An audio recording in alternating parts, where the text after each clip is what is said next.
13/7/26. இப்போ நான் எங்கே இருக்கிறேன்னா சென்னைக்கு பக்கத்தில் திருவள்ளூரில் இருக்கேன். லோடு ஏற்ற வந்திருக்கேன். இந்த ஊரில் என்ன ஸ்பெஷல்னால், எங்கே திரும்பி பார்த்தாலும் ஒரே மாமரமாக இருக்குது. அந்த மாமர தோப்பில் உள்ளர போய் ரெஸ்ட் எடுக்கலாம், சுற்றி பார்க்கலாம். ஆனால் மாங்காவெல்லாம் பறித்து சாப்பிடக்கூடாது. ஆளுங்கள்லாம் இருப்பாங்க. அந்த செயல் மட்டும் செய்யாமல் இருந்தால் நீட்டாக போய் சுற்றி பார்க்கலாம், நல்லா ரெஸ்ட் எடுக்கலாம், நல்லா காற்று வாங்கலாம். இயற்கையாக இருக்குது. எங்கே பார்த்தாலும் மாங்காய் காய்ச்சி தொங்குது. பார்க்குறதுக்கு அவ்வளோ சூப்பராக இருக்குது. நீங்களாம் இந்த பக்கத்து வந்தீங்கன்னா இந்த மாங்காய் மரத்தை வந்து பாருங்கள், மாந்தோப்பை பாருங்கள். செம சூப்பராக இருக்குது. ஏரியா ஃபுல்லாகவே மாந்தோப்பாக இருக்குது. நீங்களே வேணாலும் பாருங்கள். மாமர தோப்பை பாருங்கள் எவ்வளோ சூப்பராக இருக்குன்னு.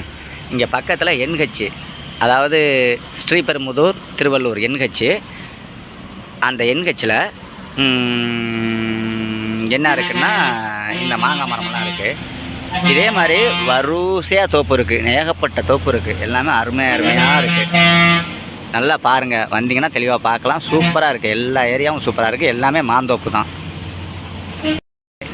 என்னோடய வாழ்க்கையில் சில அனுபவங்கள் ஏற்படும்.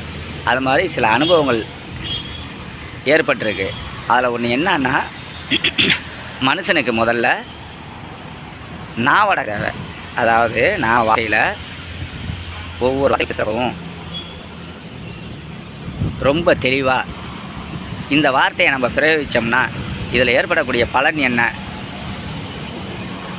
அது நல்ல பலனா கெட்ட பலனா அப்படின்லாம் யோசித்து தான் நம்ம வாழ்க்கையில் பேசணும்.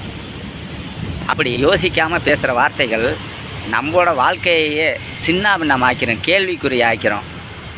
அதனால் ஒவ்வொருத்தரும் பேச ஆரம்பிக்கிறப்ப ரொம்ப தெளிவாக, ரொம்ப சரியாக நாம் இவங்கள்ட்ட பேசுகிறோமா, அப்போ நாம் இவங்கள்ட்ட என்ன பேசணும், ஏது பேசணும், எப்படி பேசணும், நாம் பேசினோம்னா அதுக்கு நமக்கு என்ன தெளிவான பதில் கிடைக்கும், அது நல்ல பதிலாக இருக்குமா கெட்ட பதிலாக இருக்குமா, இது எல்லாமே தெரிஞ்சுக்கிட்டு தான் வாழ்க்கையில் ஒவ்வொரு மனுஷனும் பேச ஆரம்பிக்கணும்.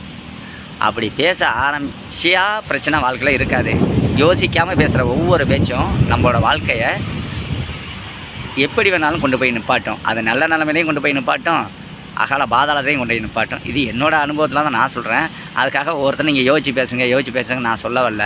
நான் வாழ்க்கையில் கற்றுக்கிட்ட பாடம் இதெல்லாம். That's all.